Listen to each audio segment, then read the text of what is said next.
bem-vindos ao canal dos Engenheiros de Futebol, um canal de amigos torcedores do Curitiba. Estamos presentes no YouTube e como podcast no Spotify. Hoje, 16 de agosto, estamos gravando o pós-jogo em que o Curitiba perdeu mais uma partida, dessa vez para o Flamengo, pela terceira rodada do Brasileiro, por 1-0 gol do Arrascaeta, ainda no primeiro tempo. Parece que o Coxa tem um roteiro de jogo, começa novamente pressionando, mas pouco a pouco vai cedendo espaço, até que o Flamengo controla totalmente o jogo, o Coxa não consegue mais pegar a bola, e até o final do primeiro tempo foi o jogo de um time só. Começa o segundo tempo, o jogo começa mais ou menos igual, e teve a expulsão do René Júnior. Aí as dificuldades que já eram grandes aumentaram, né? Então vamos comentar o jogo. Boa noite, pessoal. César, Enzo, Mauro e Fernando. Concordo com o que o Fernando falou. O roteiro do jogo do Curitiba foi o mesmo contra o Inter, contra o Bahia. O que eu observei de dificuldade maior que o Curitiba teve contra o Flamengo, um pouco também pela qualidade do time do Flamengo, mas eu acho que muito mais pela dificuldade do Curitiba, foi que, além da falta de criatividade que a gente tem no meio de campo, das faltas da gente não ter jogado ofensivo e conseguir atacar o time adversário, nesse jogo em especial eu achei que a gente foi muito mais pressionado pelo time do Flamengo. A gente estava com muito espaço no meio de campo, logo antes da zaga, então o time do Flamengo atacou o Curitiba pelas laterais, atacou o Curitiba pelo meio, a gente estava com um buraco muito grande no meio de campo.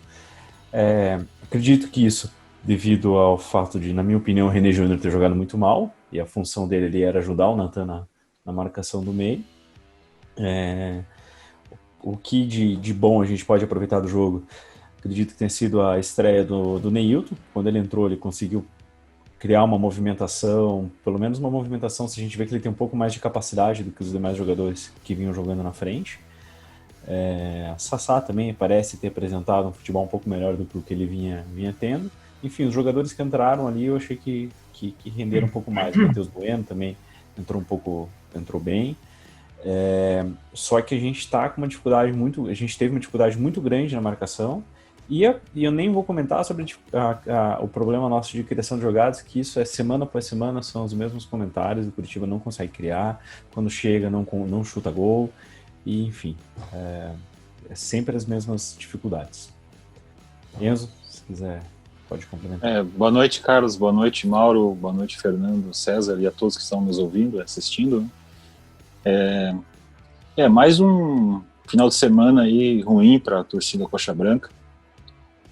Observamos que já no domingo passado já alertávamos dessa dificuldade do Curitiba em criar, e a gente se sentiu muito assustado com o jogo contra o Internacional, principalmente pelo segundo tempo.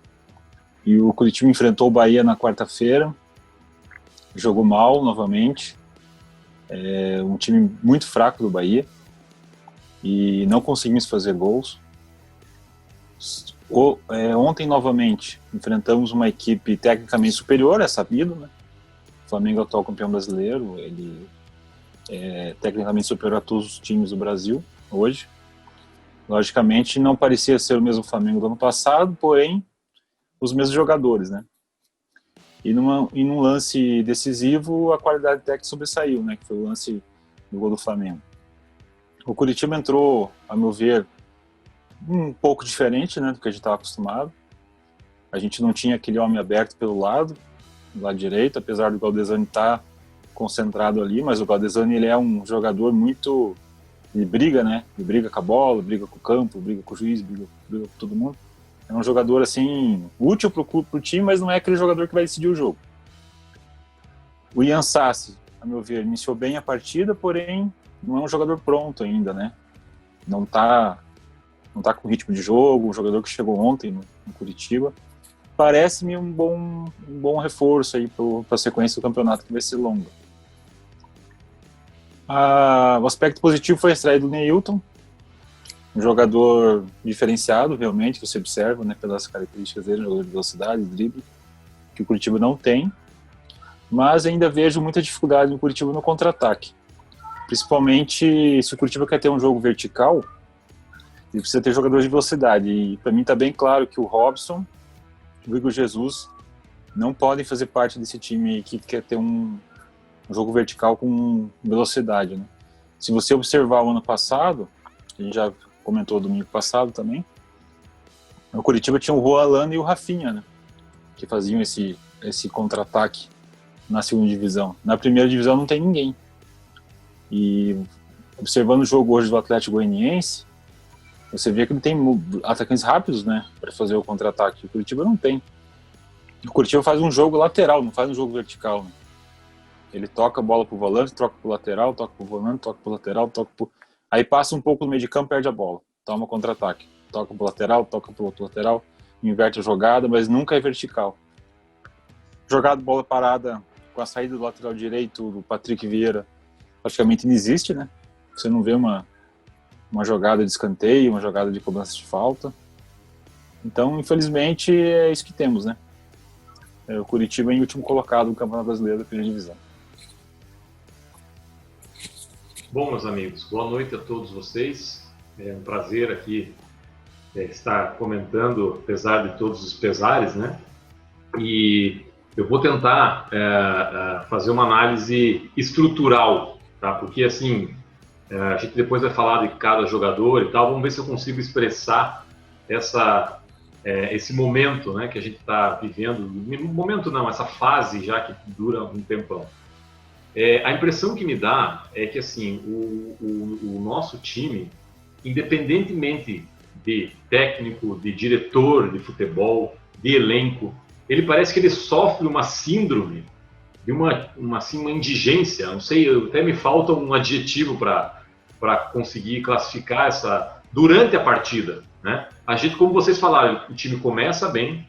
Eu vejo, como já venho falando nos programas anteriores, a gente vê uma certa organização tática, cada vez menos agora, pelo desespero, né? Mas você vê uma formatação, uma proposta de jogo. Mas, assim, o primeiro revés que o time tem, ou um contra-ataque perigoso do outro time, ou uma mudança de postura do outro time, ou um gol do outro time, ou um susto que alguém leva, aí parece que a casa cai, né? E aí, olha que eu sou um cara que penso e fico analisando, às vezes, e gosto de olhar os dois lados, mas realmente, assim, me falta a capacidade de compreender por que a gente vive o que está vivendo nos últimos anos. E aí, realmente, assim, a única coisa que eu posso atribuir, e olha que vocês, mais do que ninguém, sabem que eu, desde o início, fui um defensor da diretoria atual.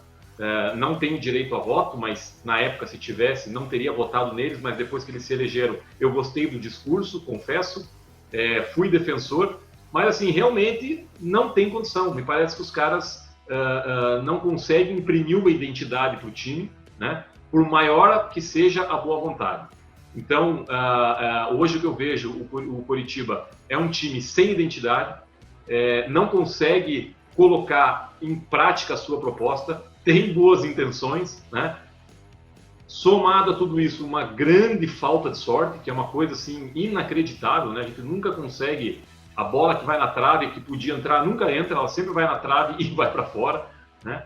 Então, me parece que realmente o que a gente tem que fazer agora é achar algum coelho na cartola, que eu não sei qual é. Sinceramente, não acredito que troca de técnico vá mudar muita coisa. Não digo nem que sou contra, mas também não acho que vai ser a salvação, porque vai ser 2 ou 3 jogos e vai voltar a síndrome da indigência, certo? Porque a gente tem que fazer uma mudança estrutural, não dá mais. Do jeito que está, não dá. Eu lembro que, veja bem, vocês que são melhores aí de memória, quando que foi que o Pelaipe veio? Foi ano passado ou retrasado, né?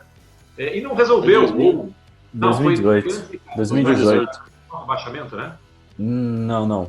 Quando o Curitiba tava brigando com a Argel lá. Isso foi o Pelaipe veio naquela situação que o coach estava bem mal lá, estava com risco de cair até para a Série C, né? Aí fizeram a contratação do Pelaipe, né? Mas também não resolveu, entendeu? Então, assim, eu não acho que seja... não sou fã do Pastana, mas também não acho que seja culpa dele, né? Não sou fã do Barroca, mas também acho que não seja culpa dele. Acho que ele é um bom técnico, sinceramente. Eu acho que ele é um bom técnico. Me parece que é um problema estrutural. Alguma coisa precisa mudar de forma estrutural. E isso não tem como fugir. Isso acaba sendo a responsabilidade da diretoria. Não só do Samir Namur, como daquele G5, né, do G5 inteiro, que é o que dá o direcionamento do clube. Vou falar depois especificamente sobre o jogo, mas o que eu digo é isso, é que me parece que o time sofre dessa síndrome da indigência, que ela pode vir a qualquer momento do jogo, e aí o time para de jogar e simplesmente não consegue sair disso. Por isso que os 2 jogos contra o Atlético, eu tinha ficado um pouco mais animado, porque eu achei que durante 80% do jogo, a gente tinha o jogo nas mãos, tinha controlado, sofreu a síndrome da indigência mais pro final do jogo. Mas, de qualquer forma, a história se repetiu. Então, meu comentário inicial era esse. Boa noite a todos. Ô, Mauro. Ô, César, desculpa interromper. Vai lá. Quero fazer uma pergunta para o Mauro aí, se você me permite. Ô, Mauro, mas se o problema é estrutural e isso, a gente só muda de diretoria e presidente em fevereiro, então nós estamos rebaixados, então, é isso? Cara, como eu disse, a gente vai ter que achar um coelho na cartola, porque praticamente rebaixado, né? Do jeito que está, realmente sendo... E olha que eu sou otimista, hein? Mas realmente, assim, a gente não... Por isso que eu digo, eu não acho que vai ser simplesmente uma mudança de técnico. A gente precisa, talvez até manter o técnico seria fazer diferente do que fez nos anos anteriores, tentar dar uma injeção de ânimo, fazer um pacto, sei lá, eles teriam que se fechar. Não pode, espero que não tenhamos salários atrasados. Tinha que chegar a diretoria lá e falar, vamos fechar aqui, vamos segurar, vamos ter um bicho diferente. Eu não sei, sinceramente eu não sei. Mas hoje eu diria que, sem sombra de dúvida, o Coxa é um franco favorito ao rebaixamento e quiçá, à lanterna, infelizmente. Eu concordo com você, mas até assim, antes de falar do jogo, boa noite a todos aqui participantes, amigos coxabrancas que vão estar assistindo, os não coxabrancas também. Mas a verdade é a seguinte, Mauro, se o problema é estrutural, e mesmo, e o problema vem da diretoria anterior também, você vê que só faz negócio ruim, mas assim, a culpa pela situação que nós estamos é do Samir. Em 2018, ele esqueceu que a gente era um clube de futebol e a gente tinha o maior orçamento de todos para subir de volta e não subiu. Ele montou um elenco horroroso. Nós não conseguimos subir da segunda divisão. Tivemos que passar 2019 com um orçamento muito mais exíguo. Aí teve que fazer promoção e não sei o quê, para poder a torcida voltar a apoiar o time, fazer esse pacto que você disse. Subimos na bacia das almas, mas subimos. E, assim, sinceramente, montou um elenco de Série B. Se você analisar, me desculpe, mas se você analisar do 1 ao 11, nosso é um elenco de Série B. Não tem nenhum jogador ali que fala, você olha assim pro quadrado nosso ali, o meio campo, fala, quem é que vai mudar o jogo aqui?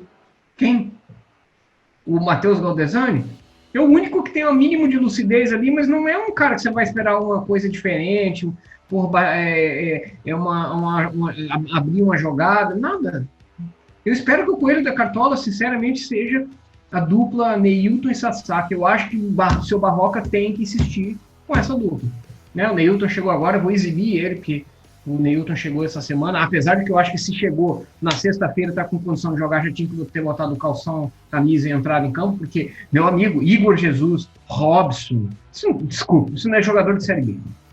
E olhe lá, desculpa, não tem a menor condição de jogar na Série A num clube do tamanho do Curitiba. E sabe o que é mais triste? Uma coisa que o Enzo falou, porque nós temos que jogar no contra-ataque e tal. O DNA do Curitiba é um DNA de categoria. A gente teve Tostão no meio, Alex, e aí agora sabe o que? A gente está se contentando em ficar dando porrada e de repente arrumar um contra-ataque para... O que fizeram com o Curitiba? Se o Curitiba cair para a Série B esse ano, esqueça, acabou. Esse clube vai estar falido. Encerra, fecha as portas e... Senão, o que vai virar Guarani, Portuguesa, Paraná Clube? Mas assim, então, pelo amor de Deus, espero que a Coelho da Cartola que você disse seja o Neilton e Sassá. A única coisa que dá para esperar, Rafinha encerrou a carreira, não volta mais. O Giovani eu sei que eu esperaria ali um 10. Giovani Augusto, os caras, esqueça. Os caras tiveram desde fevereiro para trazer um 10, sabendo que o Giovani não ia jogar, que o Giovani Augusto não iam demorar para voltar, não trouxeram.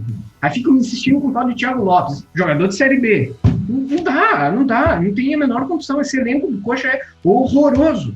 Não consigo esperar, não consigo olhar no jogo e falar, daqui a pouco tem alguém aqui que vai resolver, que vai meter uma bola. Não vai. Então, assim, espero que o Coelho da Cartola seja o Sassá e o Neilton, como eu já disse umas 5, 6 vezes aqui. É isso aí.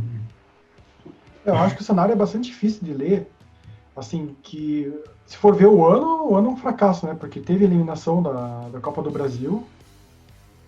As finais do Paranaense eu acho que foram, assim, deu uma certa esperança, porque houve jogo, né? E o começo brasileiro, bom, tá um desastre, né? O que, assim, não consegue saber exatamente é o quanto o Coxa dependia do Rafinha e quanto o Barroca não soube alterar o jeito do Coxa jogar sem ele. E realmente, todo mundo sabia que o Rafinha era do meio para frente, era ele e o resto se encaixava lá, né? Me permite, por isso que quando aquele lateralzinho, quebrou o Rafinha no jogo, eu fiquei mais chateado com o Rafinha ter machucado do que com a perda do título. Por isso, porque eu sabia, era o único cara que tinha o mínimo de lucidez para mudar um panorama de jogo no elenco. Isso, mas que de certa forma, depois, assim, tem que ponderar também que o Rafinha estava desde o começo do ano, né? Então, a eliminação da Copa do Brasil, todos esses negócios já eram esse elenco. A grande dificuldade é, assim, que o Coxa realmente não tá 3 jogos no Brasileiro e não fez gol. E, assim, teve a bola na trave, azar, mas foram essas bolas que foram as bolas perigosas, assim, não foram 3 bolas na trave e nenhuma entrou no jogo. É uma bola que o Coxa jogou por uma bola e foi uma bola que não deu certo. Aí, realmente, um jogador que talvez fosse mais matador teria feito o gol, né? E foi a mesma coisa lá na Baixada, se for ver. O Coxa poderia ter feito 2-0 lá na Baixada, no Couto, né? Com o Gabriel. Não fez, mas assim, é falta de qualidade, mas não dá pra jogar dependendo desse tipo de coisa, né? Mas assim, o cenário realmente tá muito difícil. Estamos só na terceira rodada, mas já é um cenário desesperador, porque já somos o pior time, né? Na tabela, mas assim, o que eu queria saber agora é o que vocês acham se a mudança do 4-3-3 para o 4-4-2, igual a gente tinha falado na semana passada, mudou alguma coisa, né? O que você acha, Carlos? Até só fazer uma adendo aí com a questão da bola na trave que vocês falaram, que na verdade nossa bola na trave foi sorte, né? Só vamos deixar claro que a bola desviou no Sassá para ir na trave, né? O Sassá nem estava esperando aquele desvio. Então, se aquele gol entrasse, que seria sorte nossa. Não ele não entrar, ter sido azar, né? Nesse lance especificamente. Mas, enfim. Respondendo a tua pergunta, eu achei que eu fiquei feliz quando eu vi que o Curitiba estava jogando no 4-4-2. Achei que, como a gente falou, que o meio ia estar mais preenchido e a gente, principalmente defensivamente, ia estar melhor. Mas, sinceramente, para mim, no jogo de ontem, por mais que eu acho que o Barroca não deva mais continuar como treinador do Curitiba, eu vou eximir o Barroca. Porque ele fez o que praticamente todos nós aqui falamos. Colocar o time jogando de uma forma diferente. A forma diferente foi o 4-4-2, colocando mais um volante, que foi o René Júnior, que também foi um jogador pedido por todos nós aqui. E ele não jogou bem. Ele, para mim, foi o ponto assim, o Curitiba colocou um jogo com 4-4-2, porém, um cara que não... Cara, ele não acrescentou em nada. Absolutamente nada. Tanto que após ele ser expulso, o Curitiba chega a melhorar o desempenho. Não por ele não estar em campo. Aí sim, pela entrada do Neilton, tal, mas o normal seria o Curitiba com 1 a menos e a qualidade do time do Flamengo era o Flamengo dominar totalmente o jogo. E depois daquele momento é que a gente tem o lance em que a bola acaba indo na trave, depois da expulsão do René Júnior. Então, para mim, assim, eu eximo o Barroca dessa questão do time de ontem. E aí eu vou entrar um pouco além dizendo que para mim isso mostra cada vez mais que o nosso elenco é extremamente limitado. Igor Jesus realmente, por mais que eu acho que ele melhora, é um jogador de futuro, não é um jogador do presente. Se continuar assistindo com ele, a gente vai queimar o jogador, daqui a um pouco ninguém vai mais querer ver ele em campo, assim como aconteceu com vários outros jogadores do Curitiba, como o Pablo Tomás, por exemplo, que era atacante da base, depois a gente nunca mais vê ele jogar, e por aí teríamos inúmeros para citar. Robson é um jogador útil, mas na reserva. É um jogador para entrar de vez em quando no jogo. Você não pode ter suas esperanças de gol em cima do Robson. Enfim, então para mim assim, a mudança de esquema tático eu fiquei feliz quando eu vi, porém para mim não mudou nada. A gente continuou com os mesmos problemas de criação e até tivemos novos problemas na marcação, por incrível que pareça, mesmo tendo um volante a mais em campo.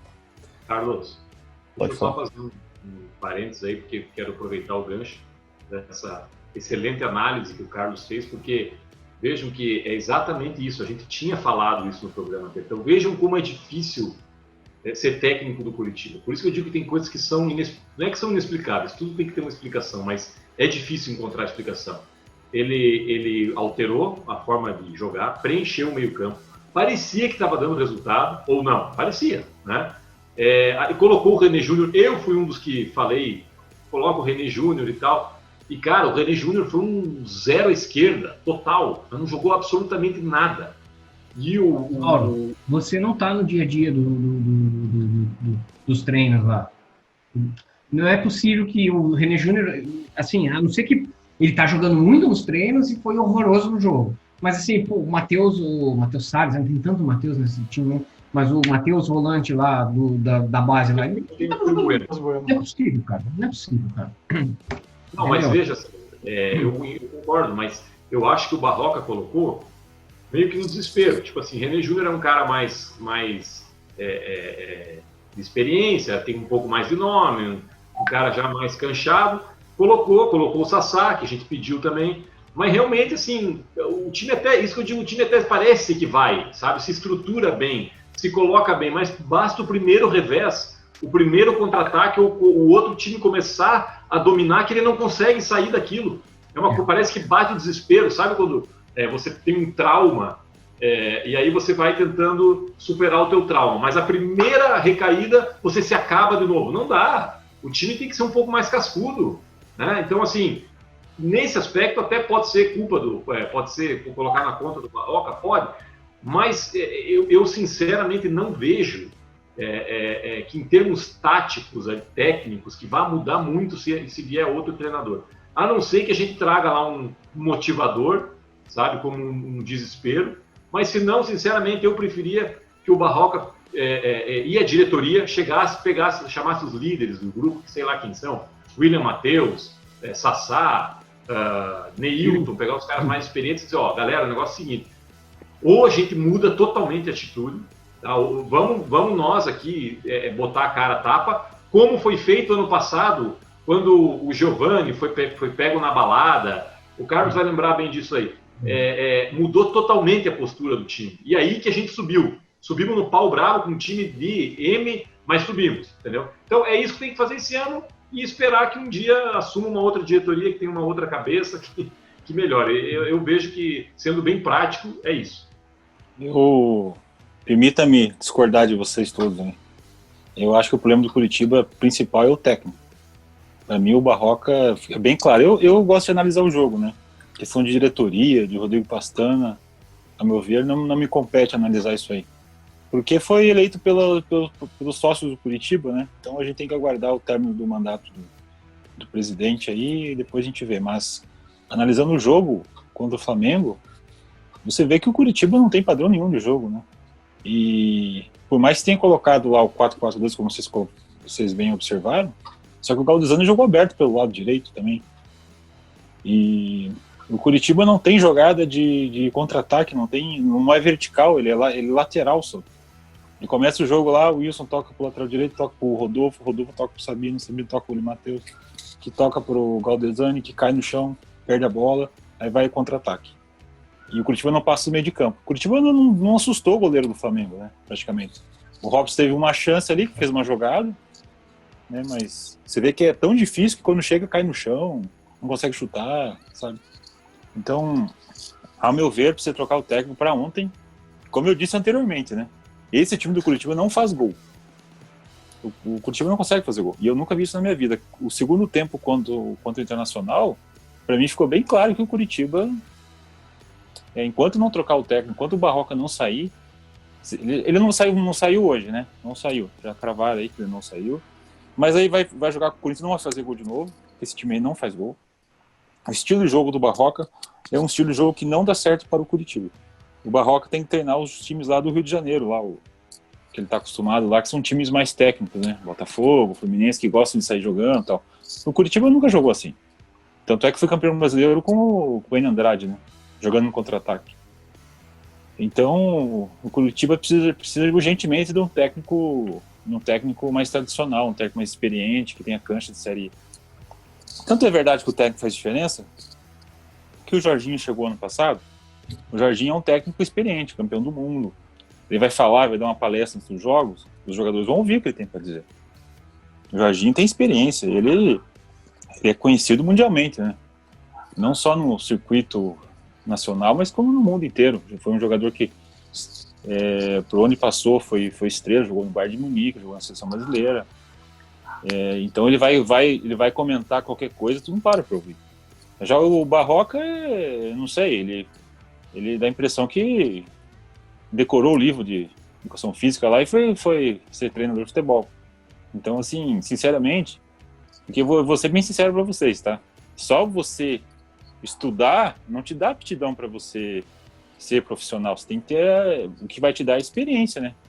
Que vai te dar sabedoria, que vai te dar habilidade. Porque eu percebo que o Barroca, as substituições que ele faz não dão certo. Nenhum dos jogos deu. Contra o Atlético nas finais, contra o Internacional, contra o Bahia. Ele insiste muito naquela história de deixar o Sassá no banco, como vocês falaram. O Sassá tem que ser titular. Insiste muito com... Por exemplo, vocês comentaram do René Júnior, né? Com certeza ele estava indo mal, tanto é que ele estava no banco, né? Jogador que não sente o jogo, né? Aí você vê como ele é perdido. No jogo contra o Bahia, ele colocou o Luiz Henrique e colocou o Natan pelo lado. Não pôs o Matheus Bueno, que vinha entrando todos os jogos e indo bem. Os dois piás que entraram contra o Bahia entraram muito bem. Deram dinâmica pro time. Nesse jogo, ele não pôs nenhum dos dois e botou o Matheus Bueno. Então, assim, só tem um jeito do Curitiba não ser rebaixado, tá? A gente concorda que o elenco é fraco, mas só tem um jeito. E tem jeito. É trocar o técnico. Quanto mais tempo demorar, mais difícil vai ficando. Ô Enzo, só para complementar aí o que você falou, para acrescentar, eu também concordo, tá, com a culpa do Barroca. Eu quis dizer que, ao menos na montagem do time, do 11 que iniciou, ele fez algo que eu queria ver, que era o time jogando no 4-4-2. Mas para mim também o Barroca tem que sair. E não é mais do que, eu penso até diferente do que as decisões de algumas decisões do tipo assim, vamos esperar mais um jogo para ver se o Curitiba... então se o Curitiba ganhar, porventura ganhar com um chute de longe do Galdesani, uma bola cruzada na área de 1-0. Então tá certo? Agora o Barroca serve. Vamos continuar com o Barroca? Cara, eu acho que a análise assim é a análise que muitas vezes se cai no futebol brasileiro e que não estão certas. Que é a que a diretoria tem me mostrando se fazer. Não, vamos fazer uma reunião para ver se a gente mantém Barroca. Não, vamos dar mais uma chance para ele. Cara, mas você tem que analisar como o Curitiba vem jogando ao longo do ano pelo trabalho do Barroca. Se esse trabalho está sendo satisfatório e o resultado não está chegando, é uma coisa. Aí você fala, não, então vamos lá, vamos continuar insistindo, porque o trabalho está sendo certo, é uma questão de detalhe, não está tendo resultado. Mas não é o caso. O Curitiba não joga bem contra ninguém. Eu acho que o pessoal está achando bem contra o Cianorte. O pessoal falou, contra o Internacional jogou bem, perdeu de 1-0. Não sei de onde. Contra o Bahia jogou bem, perdeu de 1-0. Não jogou bem. Não sei de onde. O César está contando que isso foi falado pelos comentaristas na transmissão. Mas esses caras que comentaram, duvido que tenham assistido os jogos do Curitiba. O cara assistiu o jogo, assistiu os melhores momentos. Não, jogou bem que o Flamengo ganhou, que é o que queriam. Né? Não, é que é o seguinte, o cara achou que ia vir aqui e o Flamengo ia meter 7-0 no Coxa. Aí ganhou de 1-0 só o cara falou, não, o Curitiba jogou bem. Não jogou bem. O Flamengo podia ter ganhado de 3-4. Podia. O Coxa não ameaça. Eu queria ser goleiro do time adversário num jogo contra o Coxa. Porque, cara, é a profissão mais folgada que tem. Simplesmente o Coxa não ameaça em nenhum momento. Aí eu não sei se é Barroca ou não é Barroca, mas assim, você olha no elenco, Vanderlei, o Elisol, cara... Não, mas, o César, pelo menos você tem que... Caramba! Cara, sincero, o que o Carlos falou, ele falou uma verdade. Você lembra aquele ano que o Curitiba, o Pachequinho ia ser treinador, não ia, daí ele ia esperar mais um jogo, daí ele ganhava. Até ganhar o Paranaense lá e deixaram, né?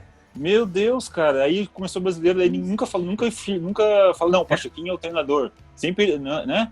Cara, sinceramente, não, você veja que essa questão do Samir aí, do passando, só para finalizar essa parte, cara, isso aí é de anos do Curitiba, de anos. E vou dizer mais, quem vai substituir ele? Não tem, a gente não tem um grande dirigente, um grande pessoa experiente que vai se dedicar ali pro clube. Não tem. Infelizmente, não tem. Tem a chapa total do colador. Hein, não, mas e assim, um ponto. Vocês mandar o Pastano embora agora não vai mudar praticamente nada. O elenco tá formado. O elenco tá formado, eu também acho isso. Vai, assim, saiu o Pastano agora, não resolve absolutamente nada pra esse diretor de futebol é no começo do ano, quando vai montar elenco. O máximo que ele pode resolver é a contratação do próximo técnico, cara. Em termos de elenco, longe de ser um elenco bom, mas também, cara, pode comparar aí com os times medianos. É o Sport Recife? Não é pior. Justamente. Cara, mas é difícil achar 4 piores que o nosso, hein? Cara, não, mas são equivalentes. E a gente não pode estar jogando tão abaixo desses times como a gente vem jogando. E aí isso eu concordo. Tudo bem, a gente vai cair. Eu concordo com vocês, a gente vai cair na análise do técnico. Eu concordo. Só que, cara, todos nós aqui, quantos anos a gente acompanha o Coxa? Esse filme eu já vi 35 vezes, cara. Entendeu? Por isso que eu até, Enzo, concordo que não cabe muito a nós ficar falando de Pastana, de Samir Namuro, mas, cara, é porque, assim, chega uma hora que não tem mais explicação, entendeu? Eu assisto praticamente todos os jogos junto com o meu pai ali, e a gente conversa, a gente se pega falando sempre as mesmas coisas, cara, há anos, sabe? Desde 2011, 12, que teve os últimos lampejos, dali pra frente... sabe, a gente já começa a achar que 2013, 14, pelo menos a gente conseguiu ficar na Série A, 2015 vamos ficando na Série A, como a gente já começa a achar bom isso, e não é, né? E não é. Então, assim, eu acho que realmente a gente precisa de mudar o foco, o rumo da coisa, por isso que eu trouxe essa discussão, mas eu concordo que a gente não tem muitos elementos para falar, então a gente tem que se apegar ao jogo, né? E inevitavelmente vai cair sobre o Barroca. Agora, quem que vai substituir o Barroca? Quem que vocês colocariam no lugar dele? Jorginho. Bonamigo? Cara, o Bonamigo em 2002, ele foi técnico, 2003, não lembro, foi técnico do Coxa. Em 2020 nós vamos falar de Bonamigo. Pelo amor de Deus, cara, não é possível isso. Mas o Vanderlei ficou 200 anos atrás, foi campeão pelo Palmeiras e agora tá no Palmeiras de novo ganhando o Campeonato Paulista. Eu acho que se o cara sabe treinar, eu não analisaria por esse lado, mas eu não colocaria também o Bonamigo. Para mim, o técnico que deveria testar no Curitiba é o mesmo que fez a gente subir no ano passado. Deveria ter continuado com o Jorginho. Mas ficou estrelinha. Ficou estrelinha, tava pedindo $500 mil por mês também. Não, ele não vai querer voltar porque parece-me que não foi o que ele pediu, que divulgaram, né? Então, assim, já criou infelizmente, aí uma questão já mostra esse amadorismo, de ordem administrativa. E, assim, se você não fica com o cara, você não tem que divulgar a tua negociação porque não deu certo, cara. Eu falo, cara, chegamos no números, não chegamos em números comuns e acabou. Você veja o seguinte, quase o Jadson veio. Você acha que o Jadson não tava caindo com uma luz? Não. É um jogador que eu discordo, cara. O Curitiba não pode ficar contratando esses jogadores aí. Desculpe, mas não, dá sim. Cara, o Jadson olha lá, quem que arma jogada nesse time? Não tem armador, não tem elenco. Joga parado. Tem elenco. Entendeu? O Jadson joga parado, cara. Tem que ter intensidade. Não, mas a bola não chega, cara. É desesperador, cara. Joga uma sarocada no meio. Esse jogador. Eu não traria o Jadson também, não. Eu torci pra não acertar com ele. Eu acho que não. Mas diz aí, quem que vocês trariam para técnico? Falem eu daria uns 10 nomes aí para você. Fala aí. Olha, daria um nome, por exemplo. Eu acho assim que o Coxa precisa de um técnico assim com mais experiência, né? Talvez eu preferia um perfil mais defensivo, né? Por exemplo, o próprio Bonamigo é um perfil assim que talvez encaixe, mas o Coxa não teve técnico igual Wagner Mancini, Claudinei, esses técnicos que o Coxa não trouxe, que já deram certo em algum lugar e o Coxa não tentou. O Coxa foi atrás de técnico que não deu certo, assim, ele foi técnico do Botafogo, mas não deu certo em técnico em lugar nenhum. É igual algum time contratar Marquinhos Santos e falar que treinou o Curitiba, então já tem cancha para treinar a Série A. Não funciona assim, né?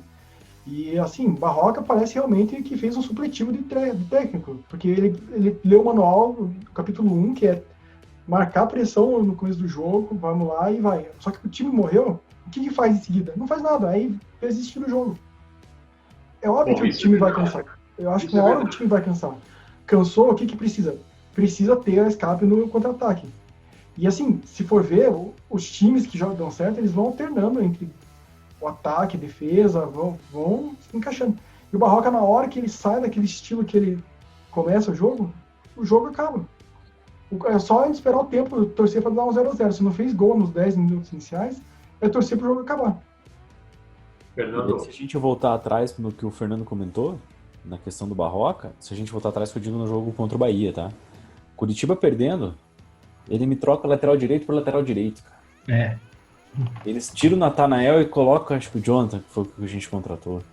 Cara, pelo amor de Deus, cara. Assim, ó, o que você espera mudar a forma de um time jogar como tava jogando mal? Porque até agora a gente só se ateve ao jogo do Flamengo. Se a gente analisar os outros jogos, cara, você vai mudar o estilo do jogo do teu time. Não, agora vai entrar o lateral. Cara, se tivesse colocando, sei lá, o Daniel Alves no tempo que ele jogava no Barcelona pra jogar na lateral direita do Coxa, era uma coisa.